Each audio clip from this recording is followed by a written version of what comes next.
Assalomu alaykum hurmatli Fors tili Buxoro kanali kuzatuvchilari. Yana bugun yangi darsimizni boshlaymiz.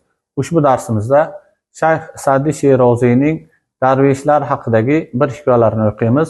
Endi matnni o'qiymiz.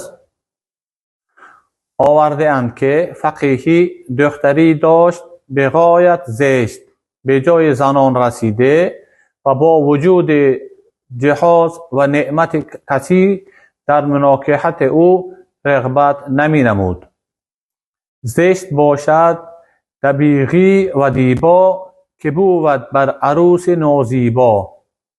فی الجمله به حکم ضرورت عقد نکاحش با ضریری ببستند. آورده‌اند که حکیمی در آن تاریخ از سرندیب آمده بود که دیده نابینا روشن همی کرد. فقیه را گفتند داماد را چرا علاج نکنی؟ گفت ترسم که بینا شود و دخترم را طلاق دهد. شوی زن زشت روی نابینا به.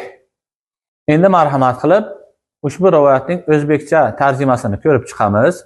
Rivoyat qilibdilarki, bir faqihning bir nihoyatda xunuk qizi bor ekan. U yoshga yetgan, garchi sarpo saranjomi juda joyida bo'lsa ham, hech kim uni uylanish uchun so'rab kelmayotgan ekan. Agar kelin xunuk bo'lsa, na ipak va na nafis atlas ham uni go'zal qila olmaydi. Bu baytning tarjimasi edi. Xullas, zarurat taqozosi bilan bir kishiga uni nikohlab berdilar. Aytishlaricha o'sha paytda Sarandib degan yurtdan ko'rlarning ko'zini davolash bilan mashhur bo'lgan bir tabib ushbu yurtga kelibdi.